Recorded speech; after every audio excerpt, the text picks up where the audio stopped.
Ya lo mandé, profesor. Ya, ese es del ejercicio pasado, ¿verdad? Sí, Ya, ok.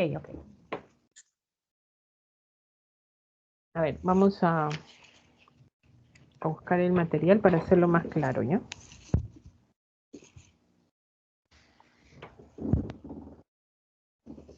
Un ratitito, por favor. sí, profesor.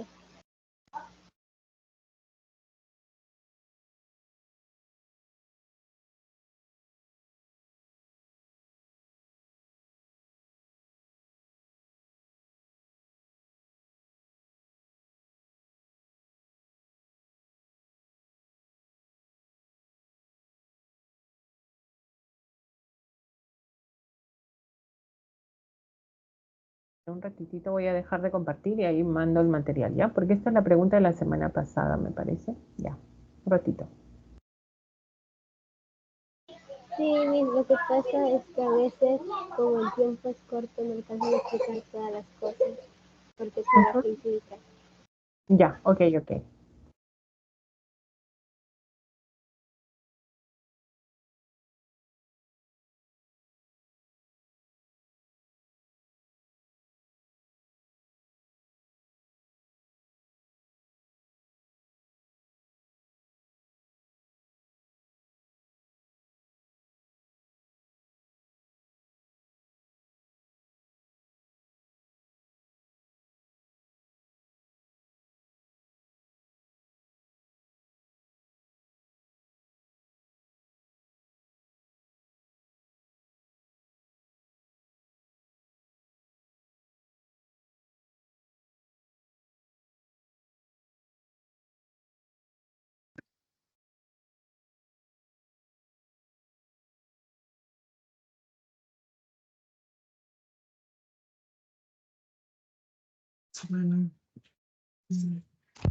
A ver. Si tienen alguna consulta, lo pueden estar dejando en el chat. Estoy respondiendo la consulta de una de sus compañeras, ¿ya? Respecto a que esta es la pregunta de la semana pasada, en el caso de cartografía. Si hay una consulta normal, lo pueden poner ahí o esperar simplemente para poder ver en qué lo ayudamos. A ver, dice, a partir de la información brindada en la siguiente carta topográfica, identifique los enunciados correctos. ¿Ya? Vamos entonces, la primera dice, en el sector norte, miren la orientación, acá tenemos la orientación, ¿ya? Vamos a cambiar de color.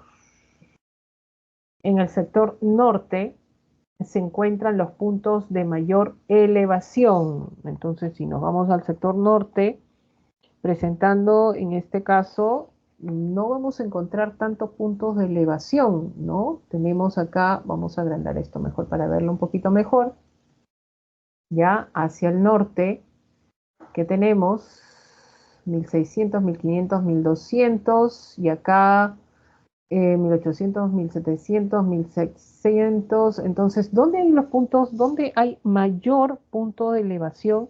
Lo tenemos en la zona central. Ya en la zona central, no tanto en la zona norte. Entonces acá tendríamos los puntos más elevados y eso es incorrecto.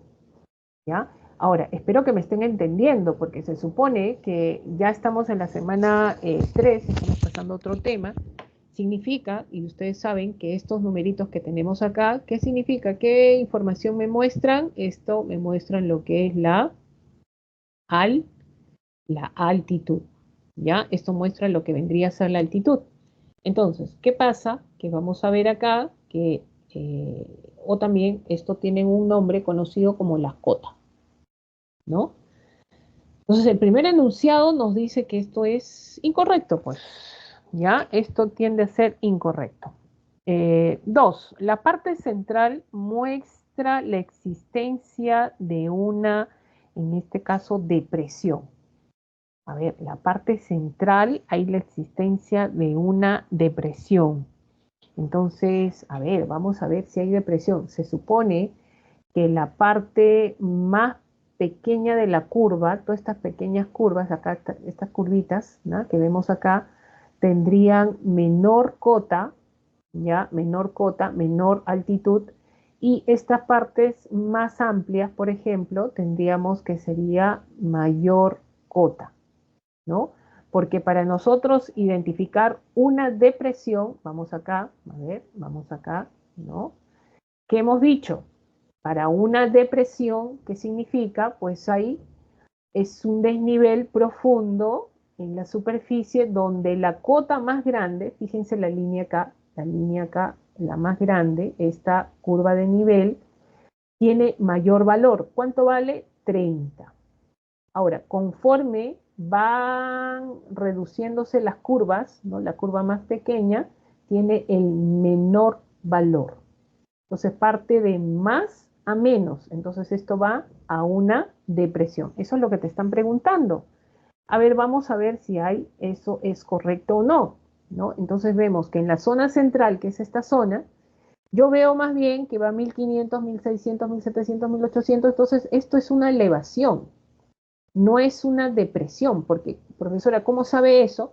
Por las cotas, pues, ¿no? Esto va subiendo, va ascendiendo.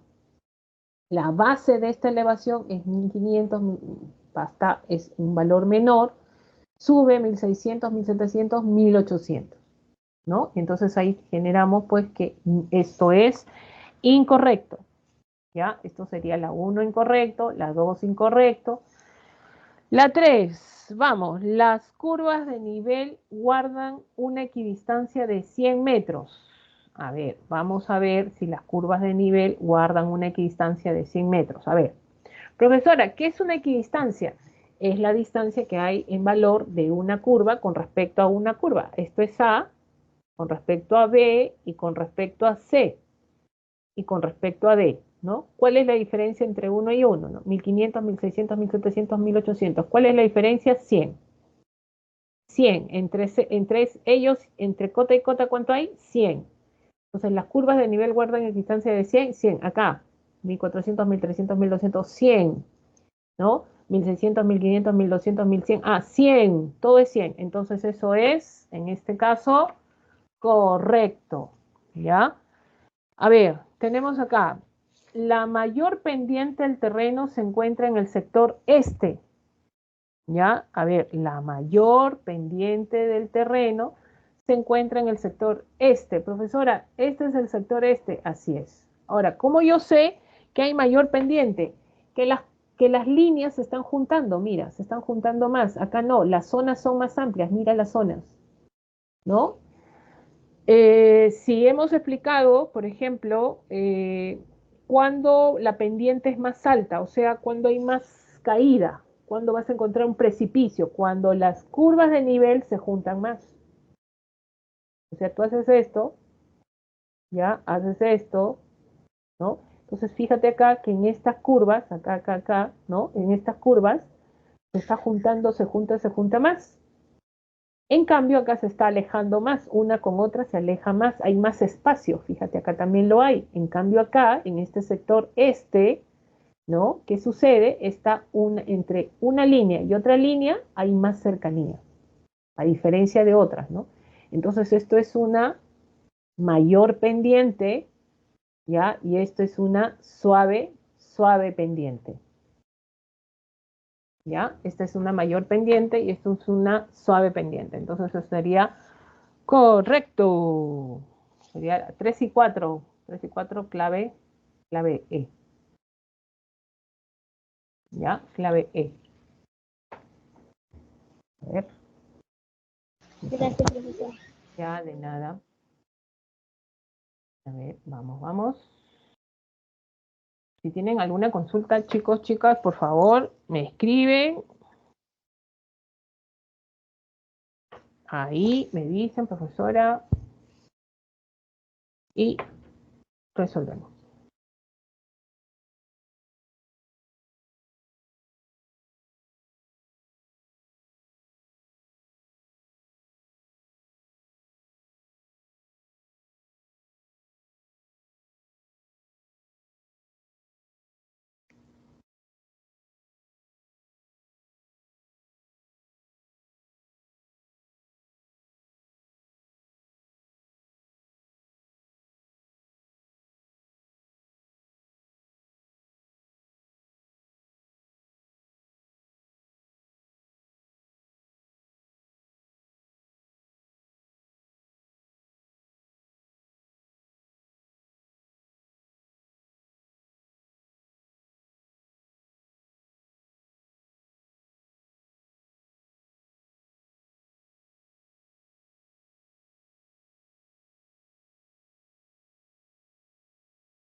A ver, me dice, profesora, ¿podría explicarme acerca de todas las placas?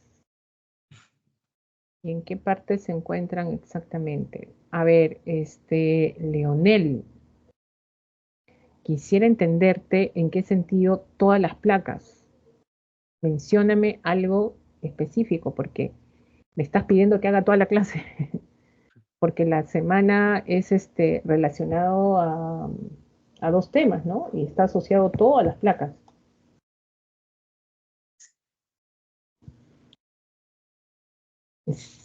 ¿Qué es lo que no entendiste mejor, no? Por ahí te puedo ayudar. O todavía no recibiste tu clase.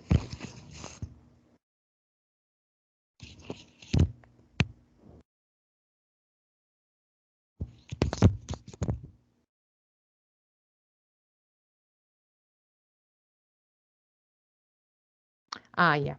Ok, Leonel.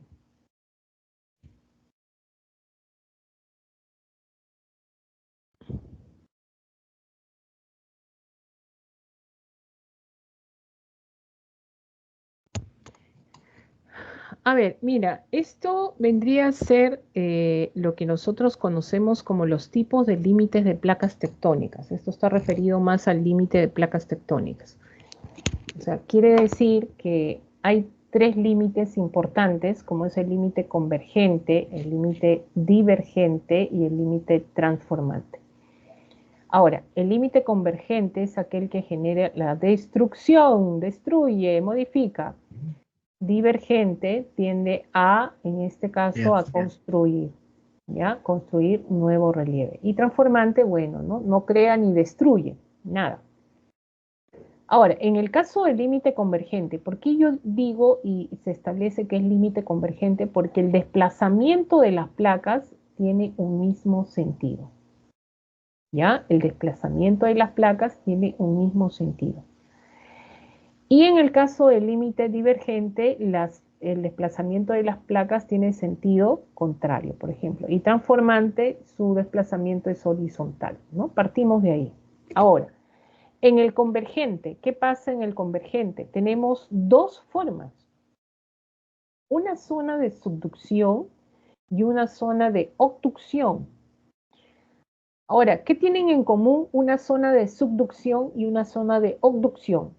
Que puede ser pregunta también, ¿ya? ¿Qué tienen en común una zona de subducción o una zona de obducción? Lo que tienen en común es que las placas se desplazan en el mismo sentido. Los dos, tanto subducción como obducción, tienen ese desplazamiento. Y los dos forman parte del límite convergente, ¿ya? Ahora, ¿cuándo es subducción? Cuando estas placas que interactúan, una es oceánica, ¿ya? Oceánica, y la otra es continental, ¿ya? Uno es oceánica y la otra es continental. Esta es zona de subducción. ¿Cuándo es obducción? Cuando las dos son continentales, ¿ya? Cuando las dos son continentales. Es por eso que siempre, bueno, en las clases se menciona un ejemplo que es cotidiano, ¿no? De una zona de subducción que es la placa, por ejemplo, la placa oceánica que tenemos, que es la de Nazca, ¿ya? Y la placa continental, que es la sudamericana, ¿no? Que está para nuestro sector, ojo, ¿ya? Entonces, ¿qué sucede? Esta es una placa continental y esta es una placa oceánica. Entonces, cuando tenemos una continental con una oceánica, ¿qué se produce? Una zona de subducción en un límite convergente. Entonces, acá las placas se subducen. ¿Qué significa subducción? Que la más densa penetra la astenosfera. Profesora, ¿cuál es la placa más densa? La de Nazca, o sea, las oceánicas. Tiene mayor densidad. ¿Ya? Y encima, la que tiene menor densidad, la sudamericana, ¿no? Está encima de la placa de Nazca. Entonces, la placa de Nazca está penetrando la astenosfera. Miren, acá pasa la línea. ¿Ya? La flechita hace eso. Está penetrando acá. Esto se conoce como una zona de subducción de placas. ¿Ya? Esto es una zona de subducción de placas. Ahora, acá no hay una foto de obducción, ¿ya? Una foto de obducción, vamos a tratar de, en este caso, de descartar un poquito, ¿ya? Podríamos hacerlo de esta manera. A ver, mire, ¿cuándo sería una foto de obducción? Subducción era, ¿qué cosa? Oceánica y continental, ¿ya? Y obducción, las dos son continental, continental. Entonces, cuando las placas son continentales, ¿no? Las dos son continentales, vienen acá. Estas sí chocan, ¿ah? Esto es chocar, ¿ya? Esto es chocar, ¿no? Estas dos placas, miren, tienen el desplazamiento así, ¿ya? Entonces, miren cómo viene, fuf, fuf, ¿no? Esta es continental y esta es continental. Entonces, las dos van a interactuar. Entonces, profesor, van a chocar fuerte, sí, pero cuando chocan, ya se van levantando. Se levantan, se levantan, se levantan, se levantan, se levantan, se levantan, se levantan. Mira lo que están formando. ¿Qué están formando? Cordilleras. Miren. ¿Ya? De esta manera. Están formando cordilleras. Por ejemplo, acá está el Everest. Justamente este se formó, ¿por qué? Por una zona de conocida como obducción. En cambio, zona de subducción, ¿qué ha pasado, profesora? ¿Y esto qué formó? En una zona de subducción que ha formado, mira, cuando la placa de Nazca penetra la astenosfera, se forma una gran baldosa de magma, así, ¡fuf! Y emerge, y ha formado plegamientos, continuos plegamientos. ¿Esto qué vendría a ser? La cordillera. Cordillera de los Andes, ¿ya? Justamente se asocia la cordillera de los Andes a la interacción de la placa de Nazca y sudamericana. ¿Y en una zona de qué? Una zona de convergencia o subducción. La formación del Himalaya, por ejemplo, ¿no? ¿A qué se debe? A una zona de convergencia, esto por obducción, ¿ya? Esto por obducción. Espero que te haya ayudado, ¿ya? En este caso, espero que te haya ayudado Leonel. Sí, qué bueno, para que despejes tus dudas. Eso es bueno, bueno. ¿Listo? Para poder despejar nuestras dudas. ¿Tienen alguna pregunta más, chicos? Chicos, aquellos que han ingresado pueden hacerlo a través del chat. Dejar sus preguntas. ¿Ya? A ver, tanto como litósfera, Leonel, no tanto, es corteza, ¿ya? Ese término hay que utilizarlo más. Que claro, que está asociada a la litósfera, la corteza, sí, es correcto. Entonces, sí, vamos a ver. Ahí justo había hecho mi gráfico. A ver, vamos a... No, pero esto sí de descartar, sino que estaba explicando en otro lugar. Ya. Para borrar.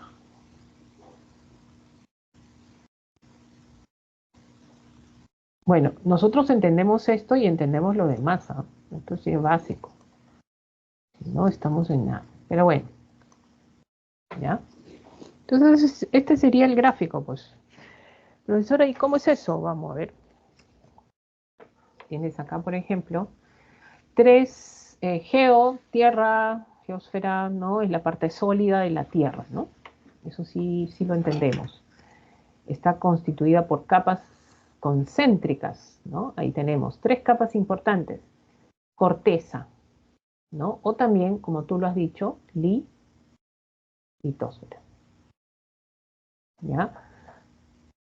Bueno, sí, la corteza o litósfera, algunos lo hacen, lo denominan así. Yo trato de decir más corteza porque es el término, dicen, adecuado. Está conformado por estas subcapas que vendría a ser el cial y el cima, ¿no? Estamos hablando entonces cial que sería silicio, ¿ya? Silicio y aluminio, ¿no? Y acá encima estamos hablando silicio, ¿no? Y en este caso, pues, magnesio. Ahora, ¿cuáles forman parte de la situación de las zonas continentales? Cial, ¿no? De las zonas, en este caso, marinas, cima, ¿no? Se asocia de esta manera, ¿no? Algunos le dicen silicato de aluminio, ojo, también, ¿ya? Que esto es correcto. Y, ¿qué pasa? Que acá vamos a encontrar discontinuidades, miren, ¿ya? Hay dos importantes, que estas son las principales, que se genera por la diferenciación de capas que tenemos en la geósfera. Ahora, la pregunta es por qué se forman, por qué se establecen las llamadas discontinuidades, ¿no? Esto debido a que hay diferentes densidades, ¿ya? Diferentes densidades. Eso quiere decir que hay que tener en cuenta lo siguiente, ¿no?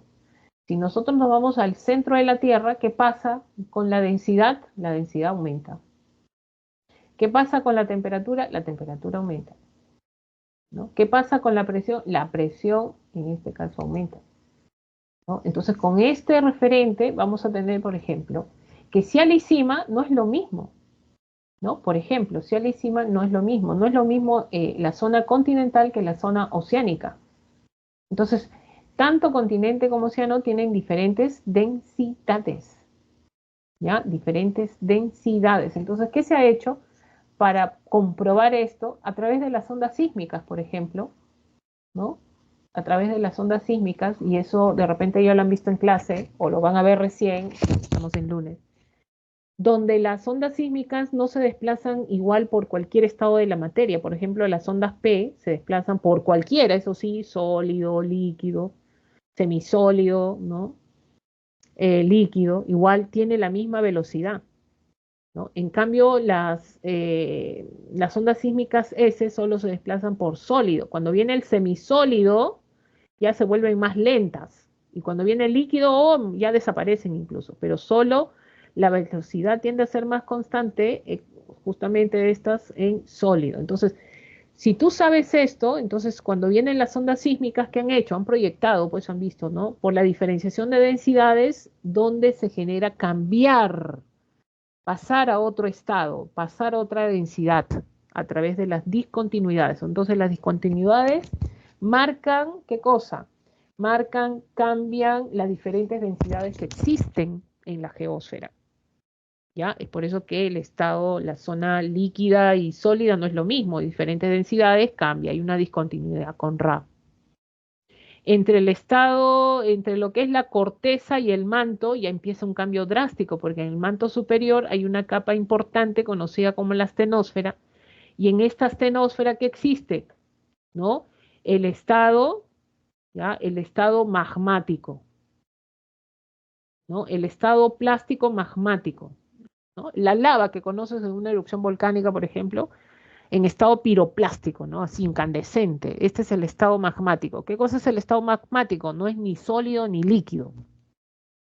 ¿Ya? Algo así como el puré de tu mamá que se olvidó la hornilla de apagar y hierve, una cosa así. Entonces, miren, 1700 grados, hay mucha temperatura, mucha presión, y eso hace pues que entre la corteza y el manto superior se genere una discontinuidad importante, ¿no? Hay diferentes densidades de todas maneras. Y es por eso que ya encontramos pues una discontinuidad importante porque está separando dos capas diferenciadas de la geósfera, ¿no? La corteza y el manto, Mohorovici. Ahora, dentro también en este caso del manto que existe, ¿no? Subcapas, ¿no? Está el manto superior y el manto inferior, ¿no? Y hay otra discontinuidad donde vamos a encontrar la discontinuidad de Repetí. Y ahí pasa el estado sólido, por ejemplo, ¿ya? De ahí, fíjense que pasa la diferenciación entre lo que es el manto y el núcleo. Hay otra discontinuidad, profesor, hay diferenciación de densidades, sí. Ya el núcleo interno y el núcleo externo no es lo mismo. Mira que está aumentando la temperatura, la presión. El núcleo externo ya es acá, está en estado líquido, ¿no? Y acá ya pasa a estado sólido, ¿ya? Y por eso que mira, diferenciación de densidades que vas a encontrar siempre una discontinuidad. ¿Ya? Entonces, el día que te pregunten acerca de las discontinuidades, ahora no creo que te pregunten qué discontinuidad es, porque esto es la referencia para hacer todo lo que es geodinámica, sobre todo en este caso, pues, interna, ¿no? Las dos principales es Mohorovičić y Gutenberg, que generan diferenciar estas discontinuidades, las diferentes densidades de las capas de la geósfera, ¿ya? Las diferentes densidades, por ejemplo. A ver, vamos a ver. ¿Alguna otra pregunta? No hay de qué, Leonel. Me dejas ahí, ¿ya? A ver si hay otra pregunta. Espero las preguntas, no se preocupen.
Vamos a resolver el ejercicio número 1 de esta semana número 3, corresponde a lo que es la geósfera.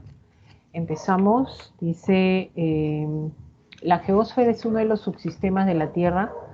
Entonces uno se pregunta, ¿hay otros subsistemas? Claro que sí, geósfera, hidrosfera, atmósfera, ¿no? Y bueno, esta es la parte sólida de la Tierra, es por eso que habla de uno de los subsistemas de la Tierra, en donde ocurren muchos fenómenos que se manifiestan en la superficie, generando una multiplicidad de formas de relieve. Con relación a lo mencionado, identifique los enunciados correctos, ¿ya?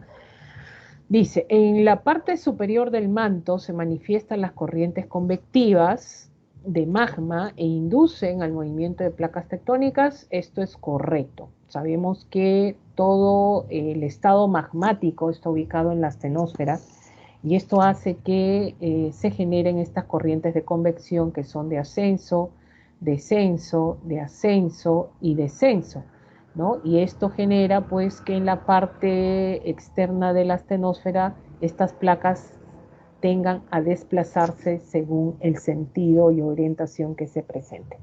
¿Interactúan? Sí, ¿no? Y todo parte de las corrientes convectivas, ¿ya? Entonces, ¿este enunciado es correcto? Sí es correcto. 2. La actividad volcánica se produce en el foco, ¿ya? Donde se concentra el magma que se encuentra en el núcleo interno. O sea, me estás diciendo que del núcleo interno viene el magma y sale a la superficie, eso es incorrecto. Claro, muy bien, de la estratosfera que sería el manto, en este caso pues superior, ¿ya?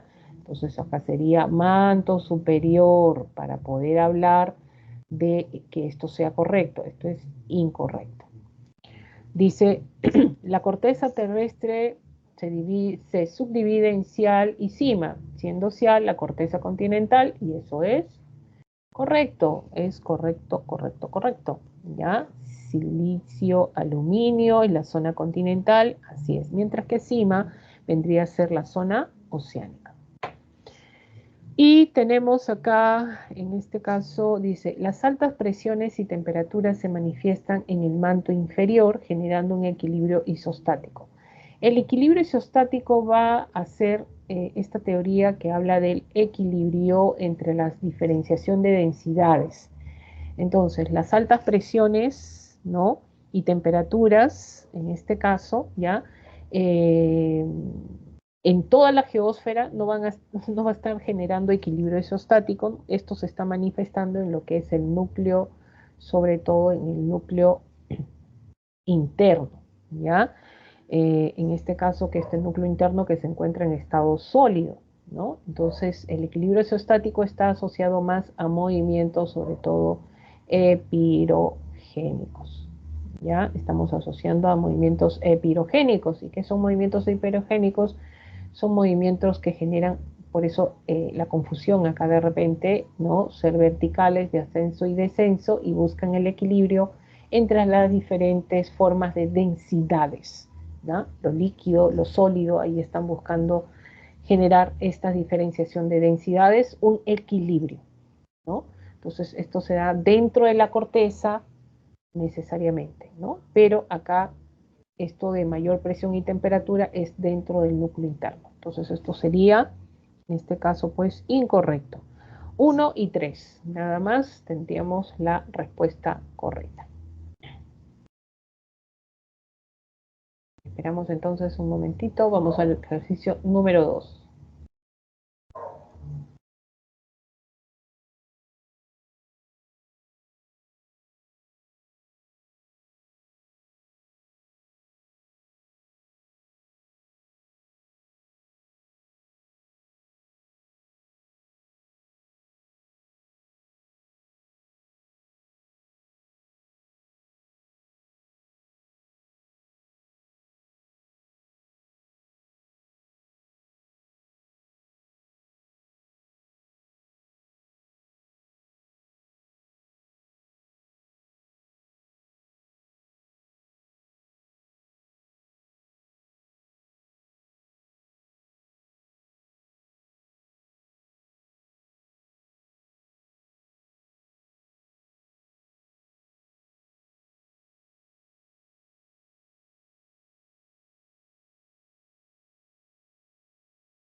Vamos al ejercicio número 2. Dice lo siguiente.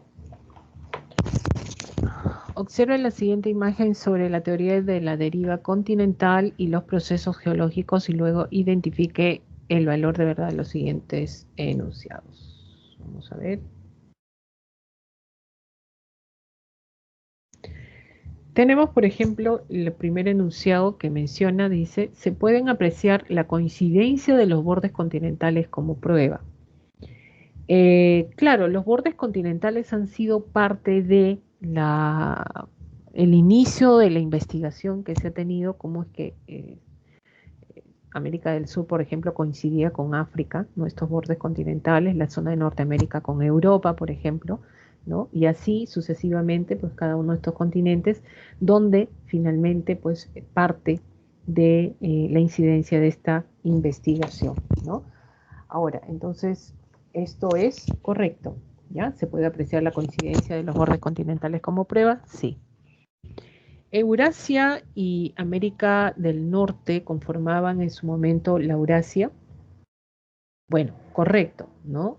La Eurasia, toda la zona norte, ¿no? Cuando se generó primero en un primer momento lo que es la Pangea, se divide en lo que es norte y sur, la Eurasia y Gondwana, ¿no? En el caso del norte tenemos ahí la Eurasia conformado por Groenlandia, América del Norte, por ejemplo, ¿ya? En la zona, en este caso, que conforma este sector. Entonces estaríamos hablando de correcto. La Eurasia y Gondwana se encontraban separadas por el Océano Atlántico. A ver, la Eurasia y Gondwana, Océano Atlántico, eso es falso. Estamos hablando específicamente por el mar, ya, el mar de Tetis, así se conoce, ¿no? El mar de Tetis, es lo que genera esa división entre la Eurasia y Gondwana, ¿ya? Y bueno, ubicándose al norte África, América del Sur y también India, ¿ya? Entonces, no es el océano Atlántico, sería incorrecto.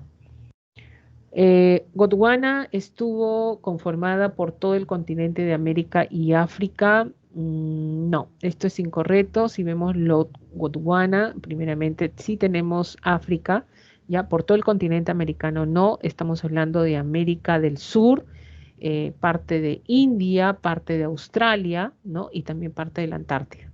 Entonces, esto sería falso. Entonces tendríamos la clave, en este caso C, verdadero, verdadero, falso, falso. ¿Ya? Entonces pasamos a la pregunta 3 en un momentito, si es que no hay más preguntas.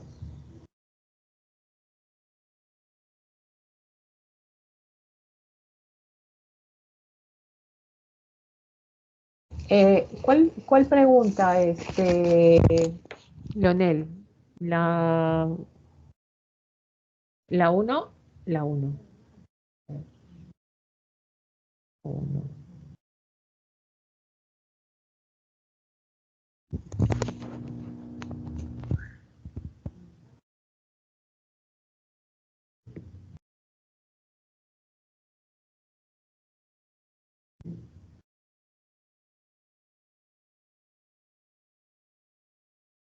¿Me avisas si ya lo tomaste?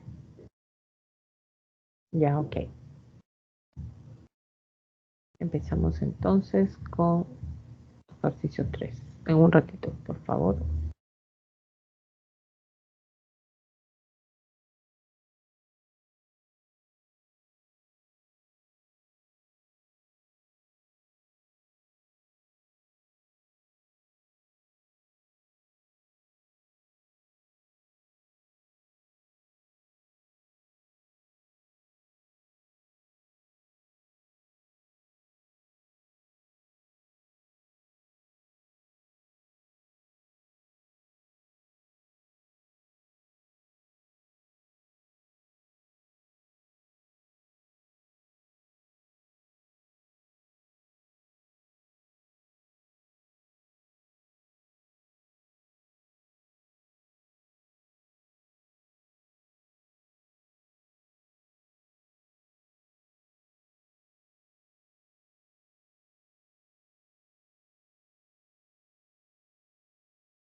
Empezamos con el ejercicio número 3. De la imagen observada podemos deducir lo siguiente, dice acá.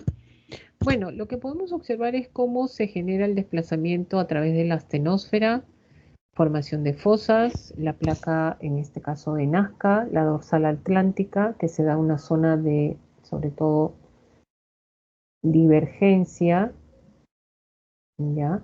Tenemos ahí el continente sudamericano, que vendría a ser la placa, etcétera, ¿ya? Ahí tenemos la corriente de convección. Pero bueno, vamos a ver si se asocia también lo que nos preguntan. ¿Qué dicen? De la imagen observada podemos deducir lo siguiente. El Perú se encuentra en una zona de convergencia de placas tectónicas. Y eso es correcto, así sin ver la imagen, esto es correcto. El Perú está en una zona de convergencia de placas tectónicas. ¿Cuáles son estas placas? Hablamos de la placa de Nazca, ¿no? Y la placa sudamericana, ¿ya? Y específicamente una zona de convergencia, una zona de subducción, ¿ya? Subducción de placas. Ya estamos hablando de una zona de subducción de placas. Entonces, ¿qué significa? Pues que el primer enunciado es correcto. Ahora, 2, dice, la dorsal mesoatlántica se forma por la separación de placas tectónicas. ¿Qué cosa es una dorsal? ¿No? Y mesoatlántica quiere decir que está en los fondos océanos del océano Atlántico. Una dorsal se forma específicamente, ¿por qué? Porque hay dos placas en este sentido de desplazamiento. ¿Cuál es el sentido de desplazamiento? El sentido contrario. Entonces, ¿qué pasa con el magma al encontrar esta abertura? Pues sale, emerge. Y todo esto pasa en los fondos oceánicos. Estas dos placas son oceánicas, ¿no? Estas dos placas son oceánicas. Entonces, ¿qué va a pasar? Pues bueno, emerge el magma, sale el magma y cuando sale se enfría y forma relieve. Ya tiende a formar relieve. Entonces, o también en este caso, en algunos casos, cráteres volcánicos, ¿no?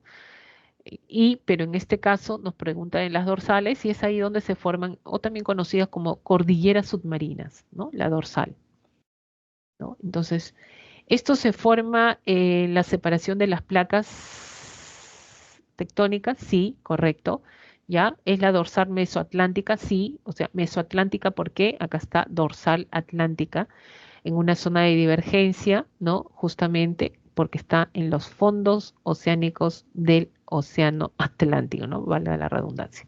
Entonces, esto sería correcto. Ahora, en la parte oriental de Sudamérica se produjo la formación de plegamientos, ¿ya? La parte oriental de Sudamérica hay más llanura, ¿no? En la parte oriental hay más llanura amazónica. Entonces, no tanto se ha formado, eso es incorrecto porque si hablamos de plegamientos, ¿qué son los plegamientos? Estas son las cordilleras, pues. Y la cordillera está en la zona, sobre todo en la zona occidental, ¿ya? No oriental, ¿no? Sino occidental, ¿ya? En la zona occidental. Entonces, esto sería, sobre todo, incorrecto. Las fosas oceánicas son resultado de la divergencia de placas. No, pues esto es divergencia de placas, divergencia, ¿no? Y acá no se da formación de fosas. ¿Dónde se da formación de fosas? En una zona de convergencia y subducción. Esta es la placa de Nazca y esta es la placa sudamericana, ¿no? Así, ¿no? Esta es la sudamericana y esta es la placa de Nazca, ¿no? Esta es oceánica y esto es continental. Entonces, cuando esto pasa, acá las placas se subducen. Y en la margen de esta zona de subducción, porque se producen zonas de subducción, se forman estas concavidades profundas, y acá también la vemos. Esto se conoce como una fosa. En el caso peruano, por ejemplo, bueno, sudamericano, tenemos la fosa Callao, la fosa Perú-Chile, ¿no? 4.000, 3.000, 6.000 metros bajo el nivel del mar, por ejemplo, que se encuentran en las márgenes de las placas cuando uno es continental y otro es oceánica en una zona de subducción. no en una zona de divergencia, ¿ya? Entonces eso sería incorrecto. 1 y 2 correcto, esta sería la clave. Entonces, ante esto, ya para terminar un ratito, nos vamos a la pregunta número 4. En un momentito.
Nos vamos con el ejercicio número 4 y dice, el Instituto Geofísico del Perú informó de un sismo de 5,4 grados de magnitud del momento al norte de Lima, ubicado a 36 kilómetros al oeste de Huaral y 57 kilómetros de profundidad con una intensidad 4 y 5.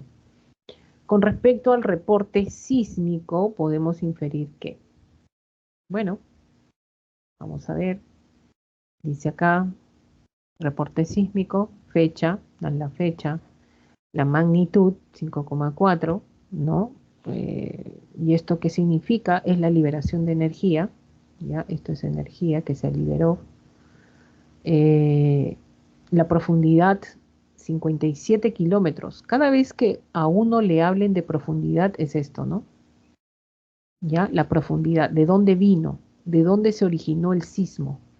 Entonces, ¿de qué estamos hablando? Del hipocentro, ¿ya? O foco. Entonces, esa es la información que te dice, ¿no? 57 kilómetros de profundidad es donde se liberó la energía en primer lugar y eso es el hipocentro. La latitud, la longitud, intensidad 4 y 5, quiere decir que es escala, ¿ya? Esta es escala, que cada vez que te hablan de intensidad, esto es escala de Mercalli, ¿ya? Modificada. ¿Qué significa? La escala de Mercalli va a medir los grados y daños de destrozos que ha dejado un sismo, ¿no? A eso se refiere.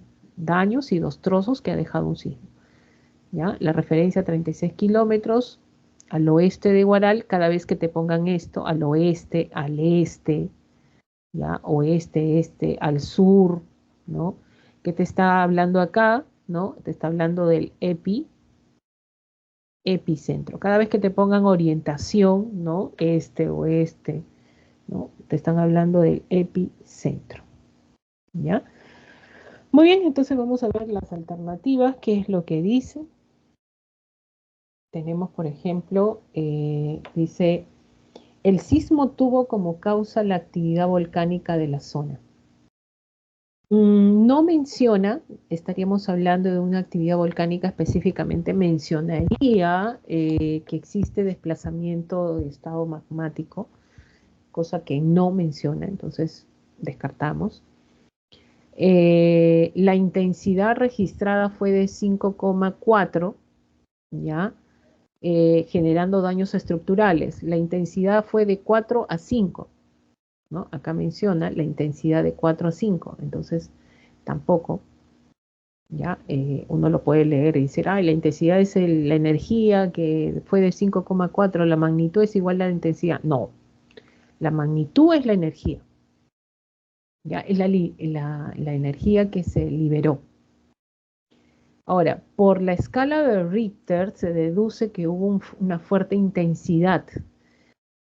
No hay escala de Richter, ¿ya? Porque te está hablando de magnitud. Magnitud generalmente, bueno, en algunos casos puedes tomar cuando tienes 5,4, porque ¿hasta cuánto puedes generar que esa escala de Richter? 6,3. ¿Está dentro del rango? Sí, ¿ya? Ahora, fuerte intensidad no, porque es 5,4 nada más, entonces esto de fuerte intensidad lo anula, hace que esto sea incorrecto, ¿no? Y la magnitud, la energía liberada de 5,4 es de regular intensidad. Fuerte intensidad a partir de los 7, 6, 7, ahí podemos hablar ya de una fuerte intensidad, ¿no? Pero es 5,4, ¿ya? Entonces es baja intensidad. Solo las ondas sísmicas secundarias alarmaron a la población. Ya, solo las ondas sísmicas. A ver, ¿de dónde sacamos las ondas sísmicas acá? El hipocentro, foco, 5,4. No, pues, no podemos sacar las ondas sísmicas. Las ondas sísmicas que nacen del hipocentro por el foco, ¿cuál es? Las ondas P y las ondas S. ¿No? O sea, las S son las que alarmaron. Las S no te alarman. Las S te mueven así. Las P sí te alarman. Uf, estas son así, como un temblor, un ruido, despacito. Eso se generan una alarma en la población. Pero las S no, las osas te levantan, suben, bajan. Y son más fuertes, ¿no? Te caen las cosas ya, por ejemplo. No, ¿ya? Las ondas sísmicas se originaron a 57 kilómetros, a ver, 50, profundidad. Sí, acá nacieron las ondas sísmicas y es correcto. Esa es la respuesta. ¿Ya? Profesora, ¿por qué? Porque tenemos ahí 57 kilómetros es la profundidad y es el foco, pues. Es el hipocentro. Entonces, como es el hipocentro, es ahí donde se libera la energía. Sale en primer lugar de ahí, ¿no? Y es ahí donde se desplaza hacia la superficie.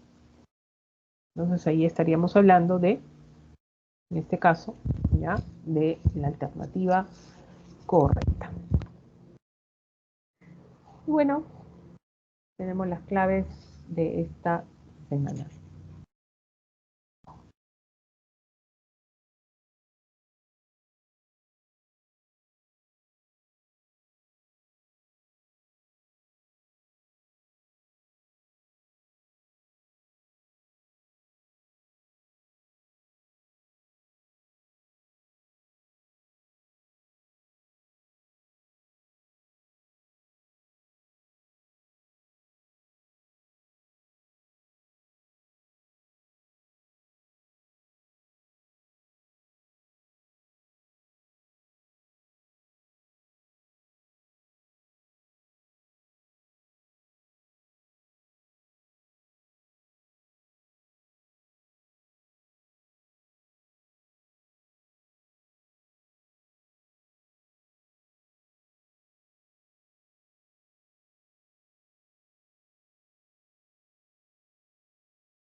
Profe, una pregunta.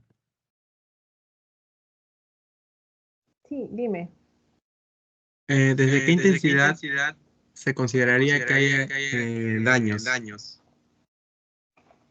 Los daños pueden ser incluso de baja intensidad, eso depende de las estructuras. No te olvides que escala modificada de Mercalli, ya, es de acuerdo a la percepción que se da después de un movimiento sísmico.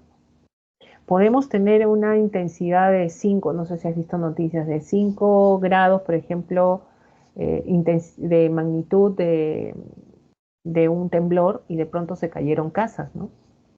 ¿No? Entonces ya está marcando ya un 1 de Mercalli, por ejemplo.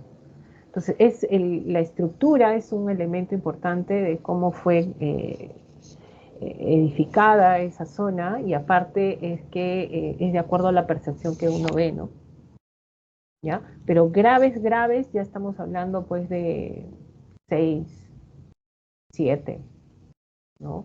Y ahí ya estamos viendo que ha habido daños considerables, ¿no? Pero siempre va a haber algo que cambia, ¿no? Que modifica. Ah, ok, profe, gracias. Ya, ok, no hay problema.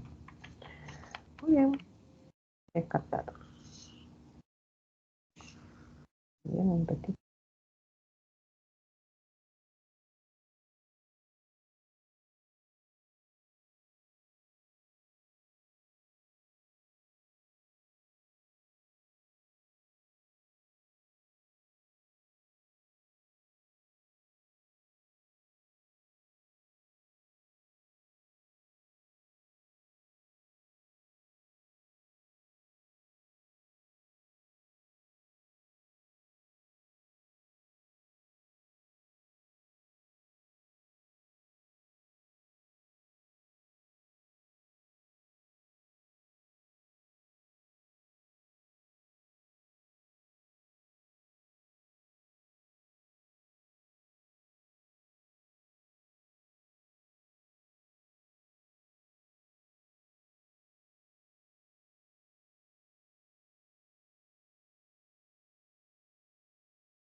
Vamos a pasar a educación cívica. Esta vez tenemos la pregunta sobre derechos, bueno, Declaración Universal de Derechos Humanos. Vamos a identificar los enunciados que se encuentren bajo su alcance. El primero dice, surge del entendimiento común de los pueblos en todo lo concerniente, bueno, con todo lo concerniente, ¿no? La Declaración Universal de Derechos Humanos es parte del entendimiento común de todos los pueblos en todo lo que concierne a derechos inalienables, inviolables, ¿no? De todos los seres humanos. Entonces surge a partir de qué? De generar la protección a todo ser humano que existe en este planeta, ¿no? Entonces parte de eso. Entonces surge como un entendimiento común de los pueblos, es correcto, ¿no? Es una obligación de los miembros de la comunidad internacional acatarla. Sí, es correcto porque constituye una obligación dentro de la comunidad internacional. Ahora, esto no es para todos los países, ¿no? En el mundo. Esto, por ejemplo, los países, en este caso árabes o Corea del Norte, por ejemplo, ellos no acatan esto, pero dentro de su jurisdicción como Estado, pues ellos tienen la libre determinación de efectuar o no acatar esto de la declaración.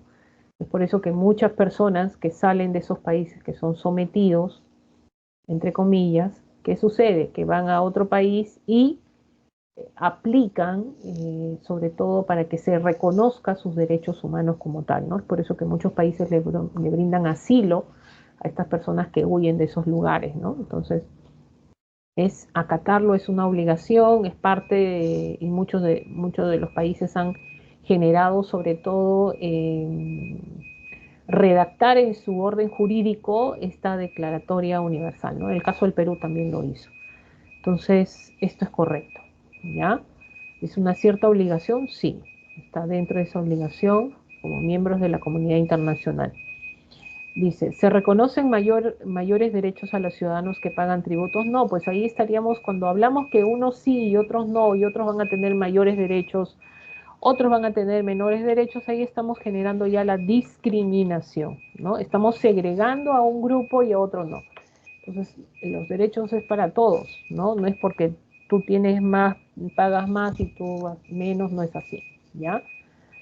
Es un documento que se acata parcialmente de acuerdo a la soberanía del Estado. No, eh, todos están obligados a acatarla y su soberanía se enmarca en base a este documento, ¿no? Estamos generando el respeto de la dignidad humana y eso se tiene que respetar. Es por eso que han venido muchos extranjeros a nuestro país, por ejemplo, ¿a qué? A reclamar derechos humanos. ¿Y cuáles son estos derechos humanos justamente que se reclaman? Educación, salud, vivienda. Pero no son de mi país, profesora, pero son humanos. A eso se refiere. ¿Ya? Como son seres humanos, hay que generar, pues, también están protegidos en todo momento, ¿no? Claro que tienen que acatar las leyes que existen en cada estado, ¿no? No es que van a hacer lo que quieren y van a decir que, ay, yo tengo derechos humanos y me vas a tratar como yo quiero. No es así. También se tiene que respetar las leyes dentro del Estado, ¿no? Es un documento que se acata parcialmente, no, totalmente, ¿no? De acuerdo a la soberanía del Estado, no es así, ¿ya? Están obligados a acatarla. Entonces, ahí tenemos 1 y 2, clave A. Nos vamos entonces a la pregunta 2 en un momentito.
Bueno, vamos a resolver la pregunta número 2. Dice, el Estado denuncia a otro por un tema limítrofe. Un Estado denuncia a otro por un tema limítrofe, debido a que en esta zona se da el hostigamiento y vulneración de derechos a sus ciudadanos. Este Estado recurre a la Corte Internacional de Justicia con el objetivo principal de lograr, por medios justos y del derecho internacional, la solución para evitar quebrantamiento de la paz en la zona. Respecto de lo mencionado, identifique los enunciados correctos referentes a las atribuciones de este ente internacional ante dicha situación. Este Estado recurre a la Corte, entonces donde ha recurrido es a la Corte Internacional de Justicia. ¿Ya? Muy bien, órgano judicial importante de las Naciones Unidas. Vamos a ver el primer enunciado. Interviene como mediador de conflictos limítrofes, no interviene como mediador, ¿ya? No es conciliador, ¿ya? Lo que hace es resolver controversias entre dos estados, ¿no? Porque hay un orden, porque se menciona que es una corte y supuestamente hay un orden jurídico. Sería incorrecto. 2. Atender consultas respecto a los alcances de tratados que delimitan fronteras internacionales. Sí, ellos interpretan, deducen y finalmente dan la solución a la controversia que se ha presentado ante tratados que se han delimitado entre dos países. 3. Establece opiniones consultivas solicitadas por los colectivos que defienden los derechos humanos. Esto es incorrecto porque en la Corte de la Haya solo se someten casos donde se involucran estados, más no causas requeridas por colectivos de ciudadanos. Entonces eso es incorrecto. Y 4, ¿no? Resuelve las controversias jurídicas que comprometan la soberanía de los estados por parte de la ONU, y eso es correcto, ¿ya? Entonces tenemos ahí 2 y 4, clave E. Pasamos a la pregunta número 3.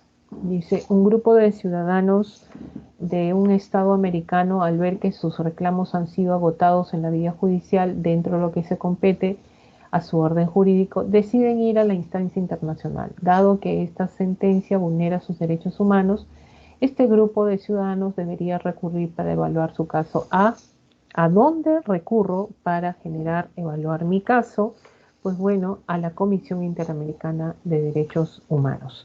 La Comisión Interamericana es un órgano autónomo en la cual sobre todo tiene la función de promover la observancia, la defensa de los derechos humanos, el caso de servir como órgano consultivo en la organización de la materia en caso de vulneración de derechos humanos también.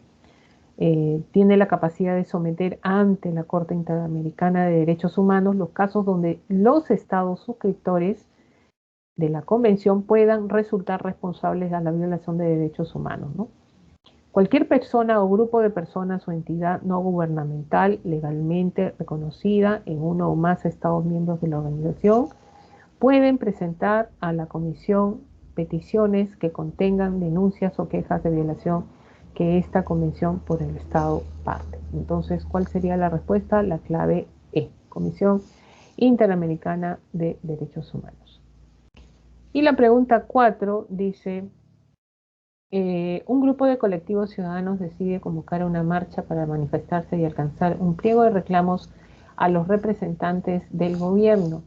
Para ello han solicitado los permisos correspondientes y solicitan a la Defensoría del Pueblo que envíe un grupo de observadores para que informen sobre el desarrollo de la marcha. Ante ello, un organismo de defensa y protección de los derechos humanos ha accedido a acompañarlos para asistirlos en caso de que las autoridades vulneren alguno de los derechos de los manifestantes. Este organismo, de acuerdo al tenor de la marcha, puede ser, Asociación de Defensa y Promoción de los Derechos Humanos, Instituto de Seguridad y Democracia, Asociación Post Derechos Humanos, POS, o sea, después el Movimiento Manuela Ramos, esto es para las mujeres, ¿no? Derechos, Instituto Prensa y Sociedad. Y la respuesta es la A, la Asociación de Defensa Pro Derechos Humanos. En este caso, APRODECH es una organización no gubernamental cuyo objetivo principal, sobre todo, es defender los derechos humanos en todas sus vertientes y en todos los lugares, velando por el cumplimiento de los derechos ya proclamados y promoviendo el reconocimiento y garantía que todavía no estuvieran formalmente reconocidos sobre todo, ¿no? Muy bien, ahí tenemos las claves de la semana 3 de Educación Cívica. Estaremos esperando consultas académicas de esta semana u otras semanas. En un momentito.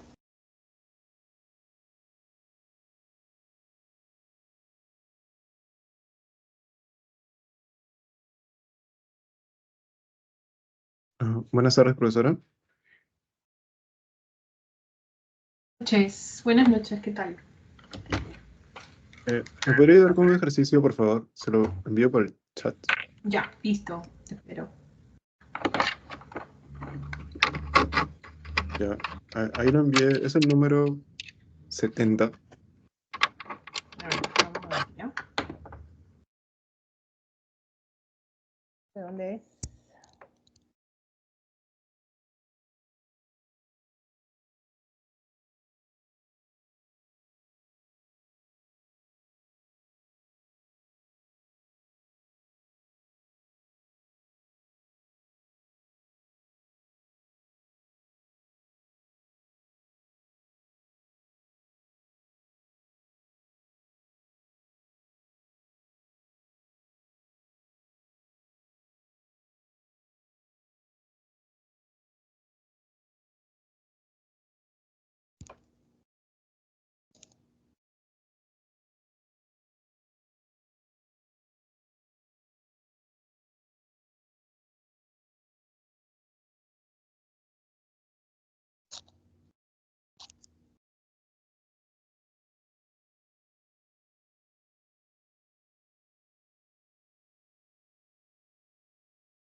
Dos y tres.